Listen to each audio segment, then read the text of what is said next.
Today, I am joined by the fabulous and the instrumental in change around the world, Mr. Michael Gerber. He is an innovator, entrepreneur, and author of mega best-selling 29 E-Myth books. The Wall Street Journal has named the E-Myth the #1 business book of all time. It sold millions of copies and been translated into 29 languages and counting. He founded the Michael Thomas Corporation, the E-Myth Academy, E-Myth Worldwide, Michael E-Gerber Companies, and he's served hundreds of thousands of small businesses all around the globe. Inc. magazine calls this legend the world's #1 small business guru, the entrepreneurial and small business thought leader who has impacted the lives of millions, including myself, business owners everywhere. His original book came out in 1986. You probably have that book or E-Myth Revisited, which came out in 1995 on your shelf, and I trust you've read it as many times as I have and implemented the beautiful message and the profound message within those books. It is revisited constantly. His trainings, his ideas, and his thoughts are replicated and captured in universities all around the world. And we are joined today by the phenomenal Mr. Michael Gerber. Welcome. Well, thank you so much. Delighted to be here. It's such a pleasure to be able to connect with you, Michael. And may I say, happy birthday. Thank you. How are you feeling today, celebrating your 85th, is that public? 85th year. 85, yes. I'm feeling fine. I'm feeling wonderful. I'm feeling 85. Yeah. And yes. I'm feeling like I've earned it. And I paid the price for it. And I've got so much more to do and so much more to give. Oh, wonderful. Wonderful. I'm really curious to know, what is a moment in time for you that has transformed your love and life and your business? Well, it was that very first moment. I was asked as a favor by my loving brother-in-law. His name is Ace. He's still my brother-in-law, which is even more remarkable. And he asked me if I would visit a client of his. Ace had started an advertising agency in Silicon Valley. And he was having difficulty with some of his clients converting the leads they were creating into sales. So Ace asked me if I would visit one of his clients, a small high-tech firm in Silicon Valley, who's having great difficulty in converting leads into sales. My response to Ace was, Ace, I don't know anything about business, and I didn't. And I certainly don't know anything about, in quotes, high tech. And he said, Michael, you know more than you think you do. Just do me the favor, meet with Bob for about an hour and see what happens. And so, of course, that's my nature, meet with Bob for about an hour and see what happens. I've been meeting with the Bobs of the world for about an hour for years and see what happens. I had no idea what was going to happen, none.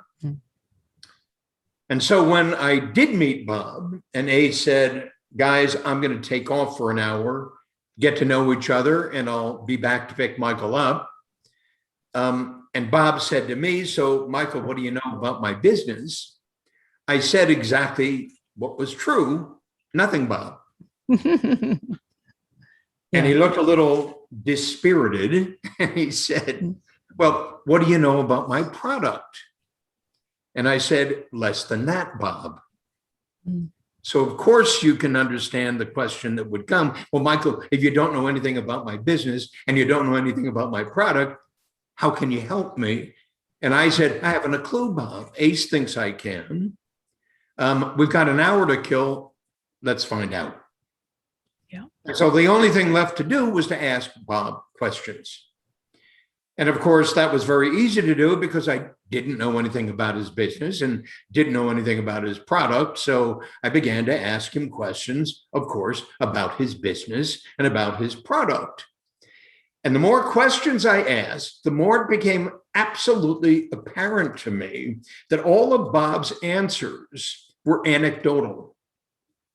In short, it was almost as though he was making up the answers as we went along. And it was astonishing to me because I figured here's a guy who owns a business, a high-tech business, and that he must know something that I don't know. And I suddenly came face to face with the fact that he didn't seem to.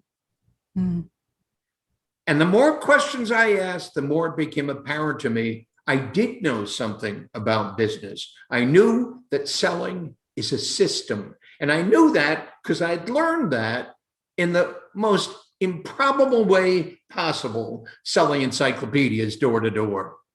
Yeah. Think about that. I'd learned that selling encyclopedias door to door. And here I was sitting in front of one I presumed to be a sophisticated business owner, and he didn't know what I knew. I said, Bob, it's obvious what your problem is.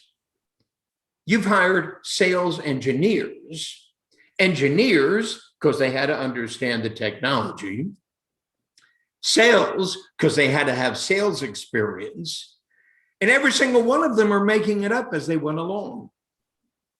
In short, you don't have a selling system, Bob. Yeah. And Bob said, what's that? And I said, that's the point, Bob.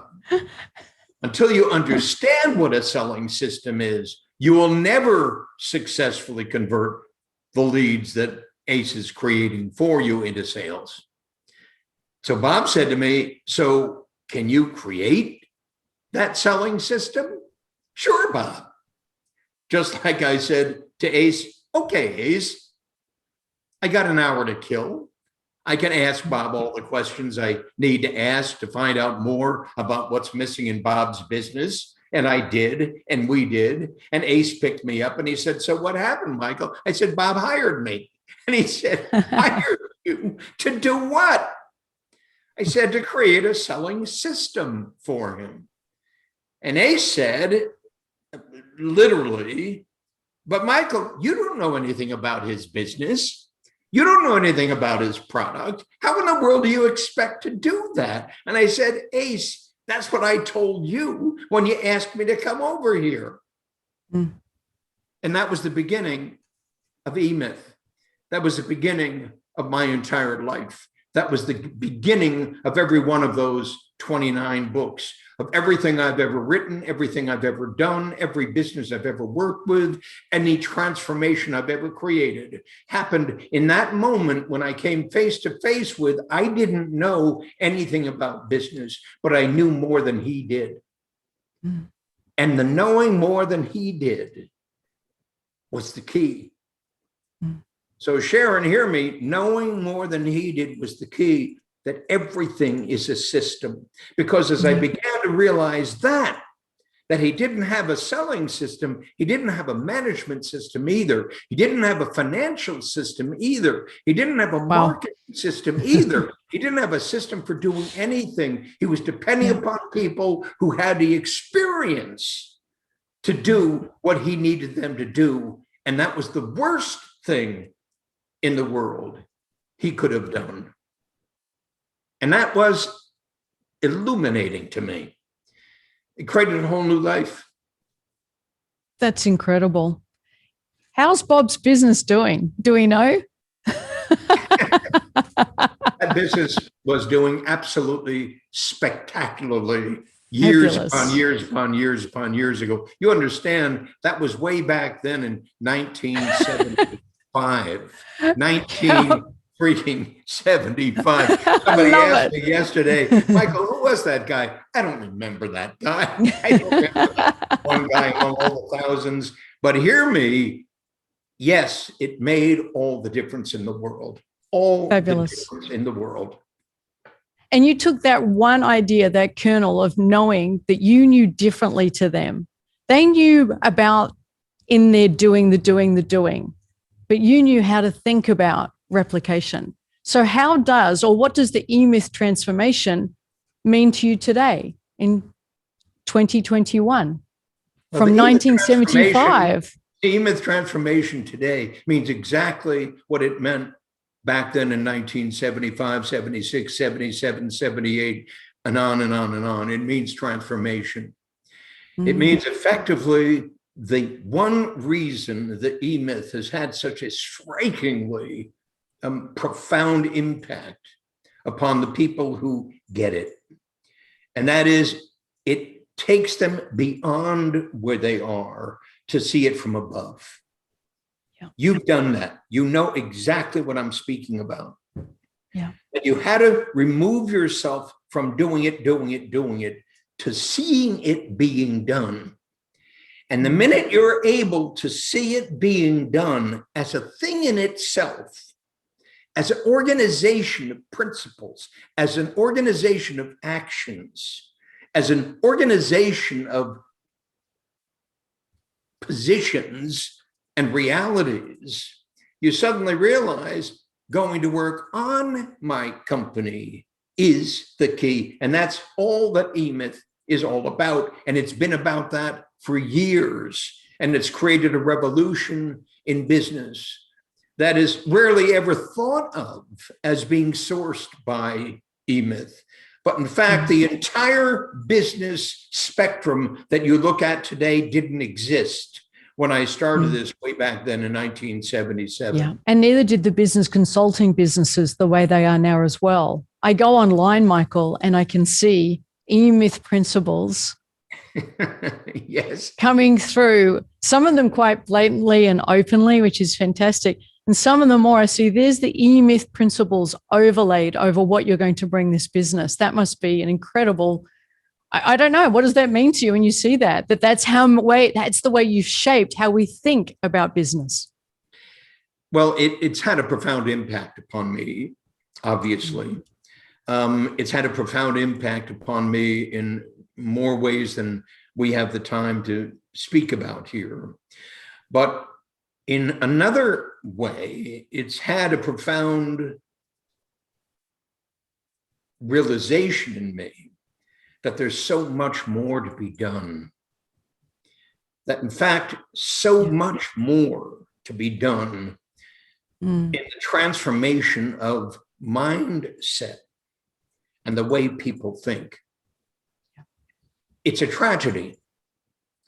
And it's a tragedy that it is so hard to get people to leave behind who they believe they are. It's so hard to get people to leave behind who they believe themselves to be. In a conversation I had yesterday with some folks, they said, so what is the one thing you think you actually have seen that has enabled you to see that difference? And it was truly the question, what am I, not who am I? I've never met a human being ask the question, what am I? Lots of people ask the question, who am I? But you understand, when I said that to the gentleman who asked me that question yesterday, it came to me, that realization that what am I is the big question. But we never think, what am I? But suddenly in this context, Sharon, what am I becomes huge. Just try it on for size. What am I? And you're suddenly in a completely strange world. It's that strange world I'm inviting people to join me in. Because as one enters that strange world, something that never showed up before begins to reveal itself in such a way that you begin to see everything anew. And that's what E-Myth and the E-Myth transformation is all about, seeing everything anew. And until you see everything anew, you can't do anything anew.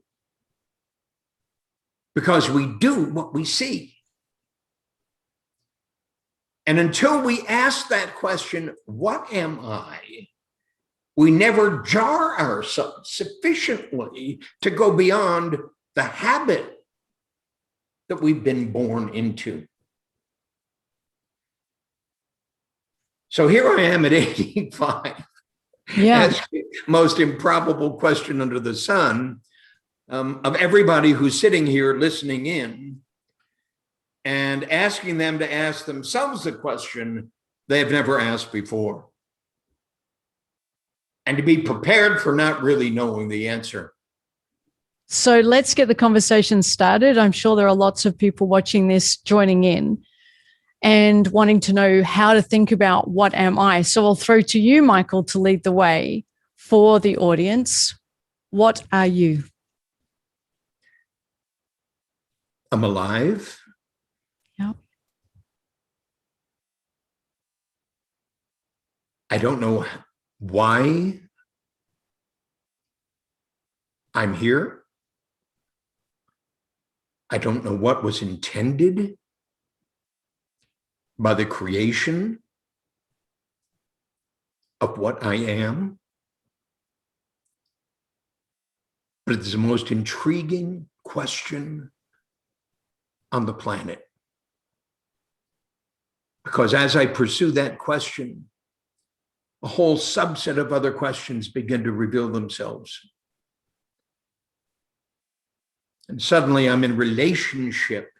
I am in relationship with a whole subset of other things, results, actions, activities, feelings, thoughts, movements, all of which intrigue me and which I have opinions about. And so what I am today is a living creature who has opinions about most everything. The question is, how did that occur to me? And what's left for me to do here for the rest of the time that I am here? And what is the legacy I'm leaving behind? So, you know, I've said every life a legacy. Yeah. I don't mean that every life could be a legacy. I mean that every life is a legacy. And the minute you begin to look at your life, you'll see what that legacy is. And the minute you ask, what am I? It puts that legacy into question. So you and I are here to put that legacy into question. Yeah. That's what we're here for. To put that legacy into question, because every life is a legacy. The day I die is the day I have stopped being what it was I'm leaving behind. And the legacy continues. And the legacy continues, despite what I might want, despite what I might think, the legacy continues. And if one could see that, literally one could see that every life a legacy, every life, every one of the millions upon millions upon millions upon billions of lives on this planet is a legacy, then it leaves the question, so what is the legacy I wish, I choose to leave behind? And then we come to the whole point of E-Myth, to go to work on my life, as opposed to just in my life, to shape that legacy in a way I am most called to do. That's what you and I get to do while we're here. Not while we're here, Yeah. but while we're here.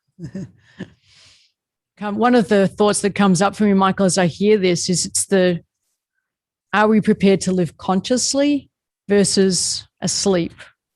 Do we go through the day, or do we notice our impact in the day? Does the day happen to us, or do we infuse ourselves into the day?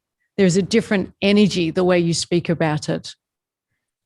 Well, yes, and one would love to be able to say that I make the day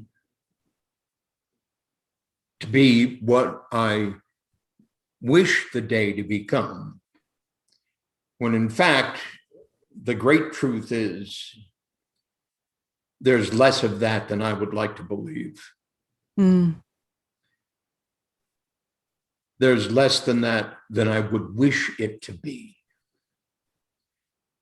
And there's a question that you had written down to ask about, if I could, would I? What would that be? Yeah.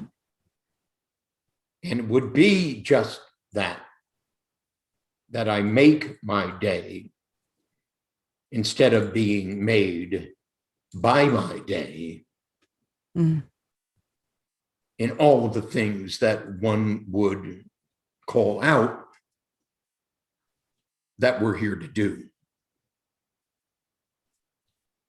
How extraordinary that would be. If there was one thing you could change today, that would be it. That would be it. That would be it. Yep. And I feel powerless to do that. And you understand, I say that, and lots of people say, oh, come on, Michael, not you, because, and la, da, da, da, da, da, da. And I say, and I feel powerless to do that. And I feel the pain of being incapable of doing that.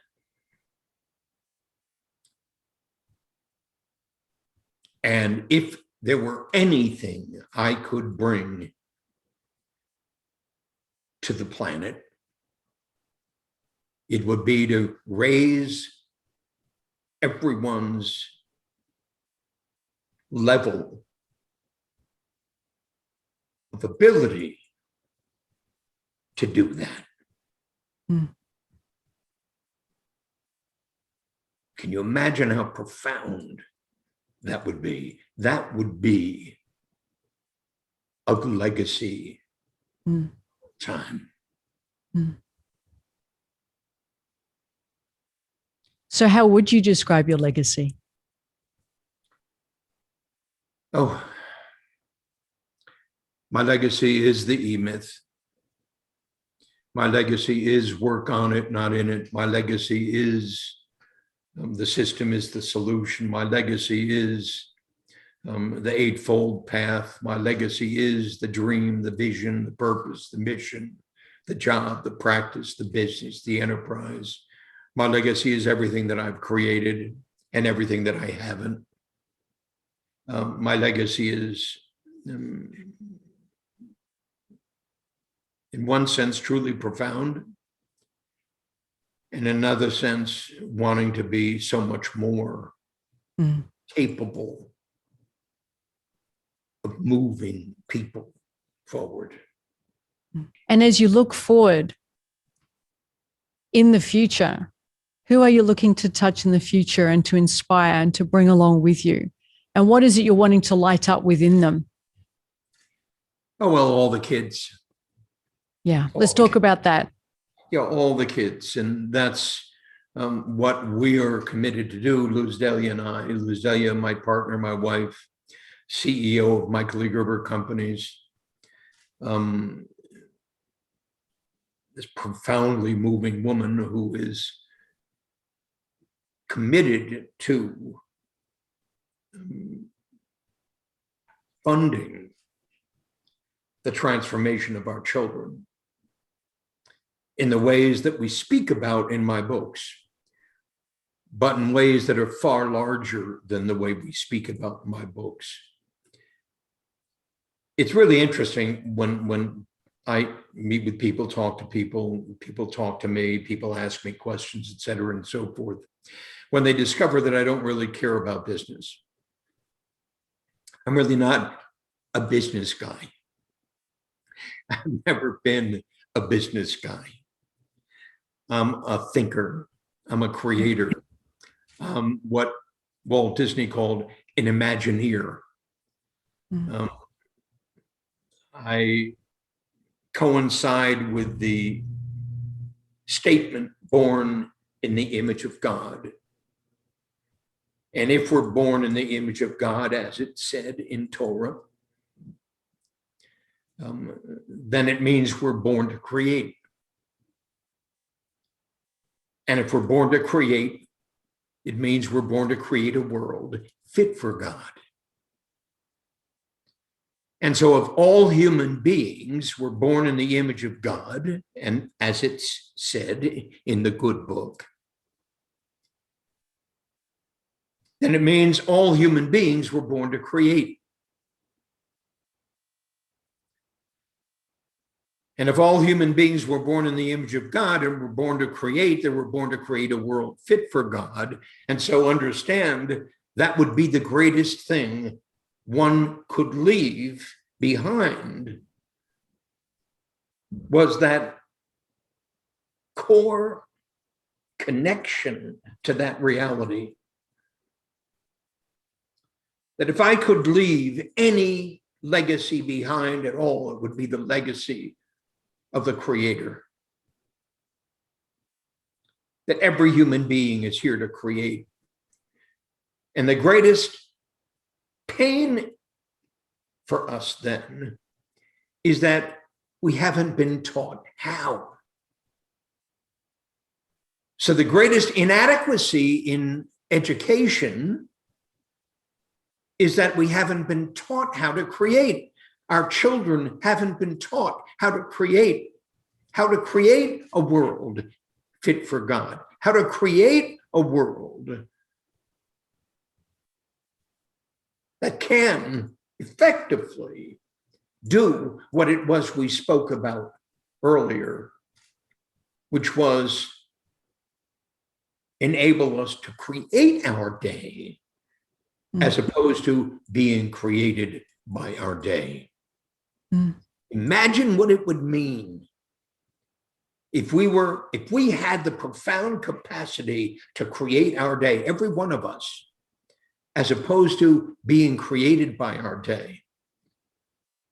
The transformation that would occur worldwide like that. Worldwide, everywhere. It is the great human condition. If what I am is human, it is the reason for my humanity.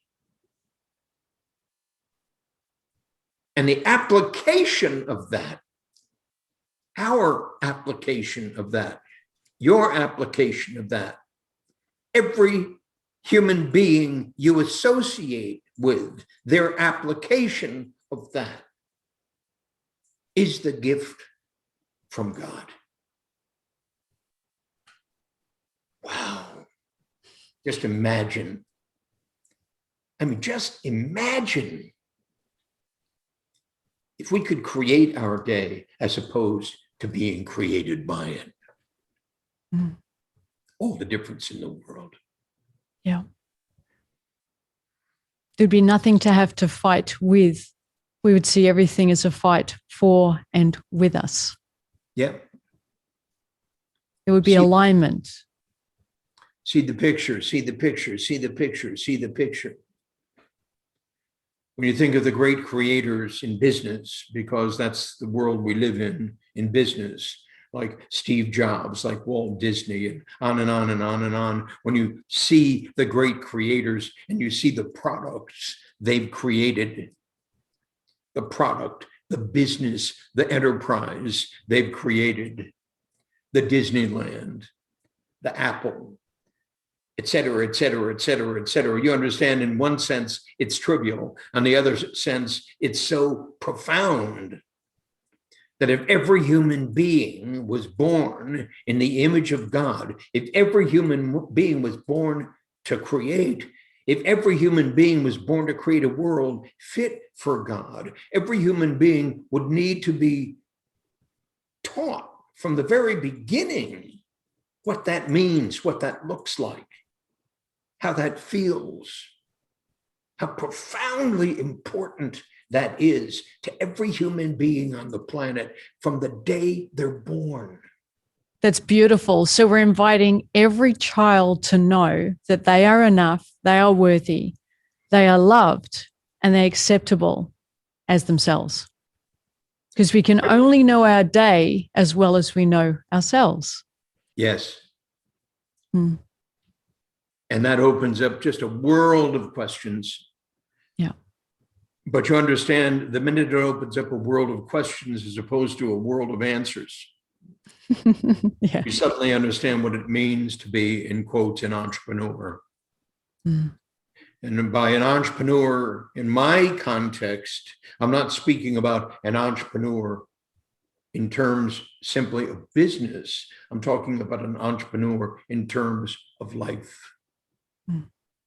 So I'm saying going to work on my life, not in my life, to truly answer the question, what am I? Why am I here? What am I called to pursue?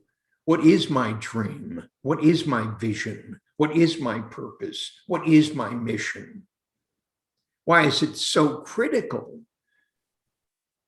for me to be human, to possess a dream, to possess a vision, to possess a purpose, to possess a mission, so that I can go to work on my life to literally create my life beyond anything I would ever be expected to do. So entrepreneurship to me is a life skill, not a business skill. I think the expression of our dream, our purpose, our mission, and what matters to us the most is the most creative and courageous thing we could do in a lifetime, to fully express it, or at least take the journey to beginning to express it. That is a beautiful thing we can invite into our lives. Absolutely. I have a dream. I have a vision. I have a purpose. I have a mission. Yeah. Those are the first four most critical steps that any human being can take from the very beginning. That question should be raised at the very beginning, at the very first moment of questioning. And a child's question, so mama, so daddy, so why am I here? So what am I? So what do we do? So why do we do it? So et cetera, et cetera, et cetera, yes. et cetera. Just imagine. And when you begin to imagine that, you begin to imagine that parents don't have the answer to those questions because their parents never asked them those questions. And their parents, and their parents, and their parents. And it goes back to the very beginning. And therein lies the true legacy of being fully alive. I have a dream like Walt Disney did. I have a vision like Steve Jobs. I have a purpose. I have a mission. There's a reason I'm here. How come this is the direction you're wanting to take it? What challenges are you seeing, or what is within your awareness or your consciousness that has invited this for you? Well, it just happened. It's like it just happened. It's like it just happened to me. That's why I said, you asked me the question, what was the most illuminating moment in my life? And I spoke about that moment when I met with Bob, walking into this space that in effect I had no relationship with. It was a completely foreign space to me. I wasn't interested in business. Everybody had to make a living, but I wasn't interested in business. I wasn't interested in Bob's business. I wasn't interested in Ace's business. But here I was being asked to spend an hour to figure something out. And what an intriguing space to find yourself in. Because there was absolutely no resistance in me whatsoever to doing that. So there was obviously some part of Michael that was ready to do that. And that was capable of being inspired while doing that to discover something that wasn't being presented, just waiting to be done as a result of doing that. Mm-hmm. And so the doors opened up into this most intriguing world that you kind of understand existed long before I walked into Bob's business. Yeah. But nobody had seen it like I had. Yeah. That was what was so extraordinary about it. Nobody had seen it the way I had. And it was astonishing to me. What I saw, nobody had seen in the way that I saw it, that opened the door into a life that nobody had created, was being waited to be created by me.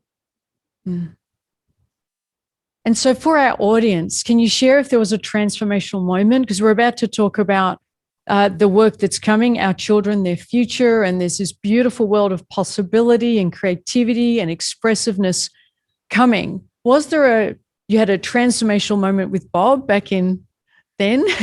Has there been a new transformational or a moment when a key clicked into the doorway a little differently to fire this within you? Well, you got to understand, I've been in the pursuit of this question now since 1975, when Ace asked me to meet Bob. And ever since. Yeah. I mean, I've written 29 books. So if anyone who's listening to us right now were to sit down with the E-Myth Revisited, which they should, businesses don't work what to do about it, or any of my other books, you'd be engaged in the conversation with me. To be engaged in this conversation with me can be the most profound experience of your life. And it has been for thousands of business owners. Mm. But what's truly true is that it's been more transformational from a life perspective for them than it has been from a business perspective for them.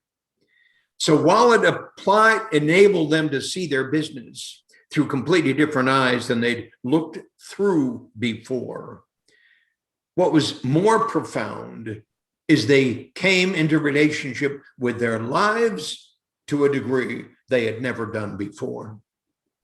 And that's why I say my work is going to work on our lives, not on our businesses, because that therein lies the true opportunity for growth. Because as I look at the people who've discovered their dream, their vision, their purpose, their mission, and their lives have been taken hold of by that direction they've created, the great result they've perceived to be their calling, suddenly something markedly transformational occurred. They were suddenly having the kind of impact you have, Sharon, on the thousands of coaches that you coach, your company inspires, to ask a bigger question than the one they came in with. Yes. The question they came in with is how to make more money. How do I make more money? How to make more money? How do I make more money? You know that question. How do we make more money? How to make more money? Let's not talk about money. Let's not talk about money, Remi. Let's not talk about money now. Because making money will happen. But it's not why we're here. No. Making money isn't why we're here, because if making money is why we're here, then we're all desperately unsuited for the life that we've been led to live. It's not about the money. It's not about the billionaire next door. It's not about the millionaire next door. And hear me, I'm not speaking negatively about those books. I'm simply speaking passionately about the difference between the money and the magic. There's something very dead about the money and something very deeply moving about the magic. And so I know when I'm speaking with somebody about the magic as opposed to about the money. And you know that, and I know that, and you feel that when it comes upon you, and you know the price you're paying when it doesn't.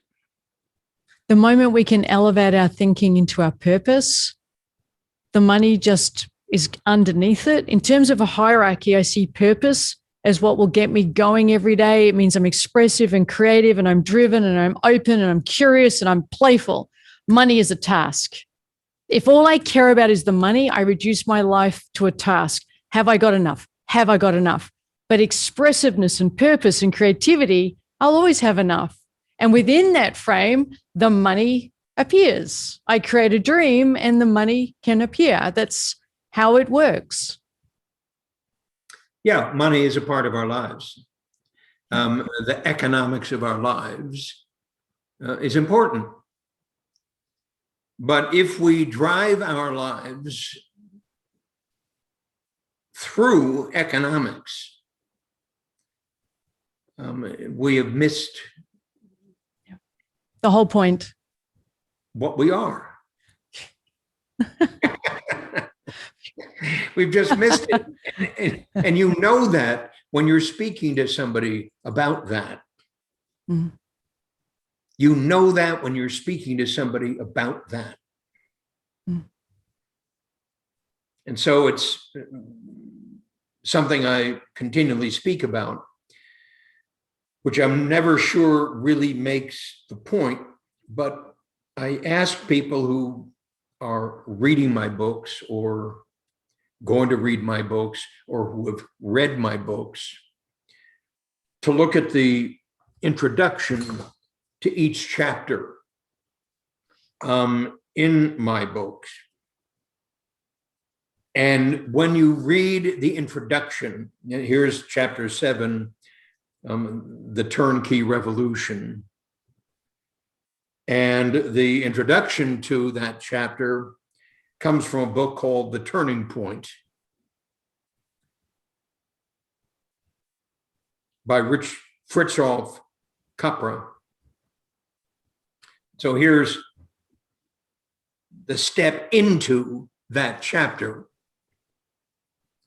And he wrote, systems theory looks at the world in terms of the interrelatedness of all phenomena. And in this framework, an integrated whole whose properties cannot be reduced to those of its parts is called a system. Here is this eloquent paragraph. And my books contain these eloquent paragraphs as an introduction to each and every chapter. And I'm saying to everyone who reads my books, if you read those eloquent paragraphs, sentences that introduce each of the chapters in my book, and then go read the book from which it was taken, and nobody does. If you were to do that, everything would become transparent to you. Mm. And what you're missing in this picture would become obvious. And what you're missing in this picture is the whole of life. Mm. And that's what E-Myth is all about, the whole of life. Not creating McDonald's. No, and what a beautiful invitation that is. So I hear, Michael, that you have an Australian connection with BNI Conference. Is that right? I certainly do. That's fantastic. I think you're even going to be Zooming in very shortly. Yes, on when is it? June 25th? I think it's June 25th Aussie time. Yes. Tell us what you're looking forward to. I think you're going to be connecting with business owners all around Oz, down under. What is it you're most looking forward to? Well, I'm going to kick ass and take names is what I'm going to do. I'm going to introduce BNI to the world. Yeah. BNI doesn't need me to be introduced to the world. BNI was created years ago by this incredible entrepreneur, Dr. Ivan Meisner, who attributes his success with BNI to the E-Myth Revisited. Wow, that's fantastic. He read my book when he had 2 employees in his kitchen at home. And he read the book and he said, "Oh my God, that's it." Yeah. And he built BNI, which is 10,000 franchises worldwide today. Wonderful. That's amazing. A turnkey methodology for doing what every small business owner needs to do. Mm. They get to meet in BNI week after week after week after week. Yep. They asked me to come speak at BNI, and I'm speaking to BNI's reality, the profound capability it's developed over these years. That's a system solution to beat the band. Fantastic. What a wonderful opportunity for the people who are lucky enough to be there. That's fantastic. I'm really wanting to speak about our children, their future. So to celebrate your birthday, Michael, why don't you share what this means to you and how it's going to be inspired or expressing itself? I would love to hear about that. And I know our audience would love to hear about that. Well, we spoke about my loving wife, Luz Delia. You could call her Mrs. E-Myth. Luz Delia, the CEO of Michael E-Gerber Companies, of Radical You, of Prodigy Business Books. These are all businesses, companies we've created, of E-Myth worldwide. And Luz Delia's calling has been summarized in what you said. My children, their future. And so Luz Delia has made the commitment on every one of my birthdays from this day forward to raise a humongous amount of money to give to nonprofit organizations who are devoted to the lives, the futures, the love, and the transformation of our children. Mm. Our children are our legacy. And what a transformational reality it would be if we could bring to our children that capability that we've been speaking about here. Yeah. To go to work on their lives, not just in their lives, to inspire them to see their lives from completely original space in their lives, to create lives that work beyond belief. How absolutely stunning that would be. And so our commitment is every year, God willing, starting this year, On your birthday. To invite folks to donate to foundations whose sole purpose it is to care for our children worldwide. BNI has a foundation. There are 3 foundations you have the names of, and it asks that you share that with our guests. Yeah, I'm really happy to, Michael. So there's the BNI Foundation, the Unstoppable Foundation, and Advocates of Love. Yes, you got it, those 3. Yeah. And so we're intending to raise $1 million this year to pass through to those 3 equally. Yeah. And then next year, and the year after that, and the year after that, and the year after that, and the year after that, for as long as I'm alive, our intent is to do just that with you, to make this happen to a degree that's never happened before. Join us in that. So what does this mean to you? It means everything to me. Yeah. When I look at my children, when I look at what I have given them and what I haven't, when I look at what I absolutely wish I had the power to pass through to them as a legacy, there's so much missing there. And so to me and to Luz Delia, it's filling that space that's missing. And I know that every human being we're speaking to who has children, who intends to have children, knows what I'm speaking about when I say what's missing there, the space that I wish I had filled and could fill. With these foundations, our intent is to fill that space to the degree beautiful. We've never imagined before. That's wonderful. That's what I'm inviting you to do with me. So this birthday conversation is an invitation for our audience to get involved, to learn how and bring alive within us the ability to express our passion and inspiration for the next generation. Absolutely. And in the process, we will help you transform the state of your small business to grow a company of 1 to a company of 1,000, the evolution of an enterprise, as I've written about in my latest book, Beyond the E-Myth, the evolution of an enterprise from a company of 1 to a company of 1,000, the 8-fold path. So much to talk about, so much to do, so much to sing about and think about. We all can do that. Just think about that, every single one of us. So for those of us listening and watching around the world, you can see a little location down below here where you can pop in a message or a comment. And you can also put in your details if you'd like to know more about this legacy, this mission, our children, their future.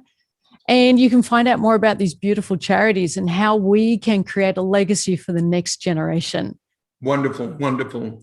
So don't be strangers, any of you. We're here to serve. We're here to serve. We're here to transform the state of small business worldwide. That's my dream. We're here to invent the McDonald's of entrepreneurial development services. We're here to make it possible for every single one of you to discover how to create a great growing company beyond anything you ever imagined possible before, and to grow it worldwide. Everybody can do that. Everybody can do that. I want to teach you, reach you, to teach you, to inspire you, to pursue your dream, your vision, your purpose, and your mission. That's why we're here. And speaking as somebody who was inspired 18 years ago, I had no employees. I had the E-Myth revisited. I read it 6 times in the first 2 years. And our business went on to become what it became over the years subsequent to that. And I'll say right now, one conversation with you, Michael, transformed my life and my business. So for those of you in the audience who are listening to this message and you're thinking, maybe it's time for me to have my legacy, or you have it and it's time to bring it to life, this is your opportunity to connect with this legacy maker the person who can partner and champion and inspire and bring out the expressive truth that is within all of us. So thank you so much, Michael Gerber. It's so wonderful to connect with you again and to hear a little bit about your story and the legacy you're creating, and to help reconnect with the legacy you've already achieved. It's phenomenal. Hundreds of thousands of people have transformed their lives because of one idea with a man named Bob. I love that. Thank you, Michael. Let's give him applause. Let's give Michael a huge applause.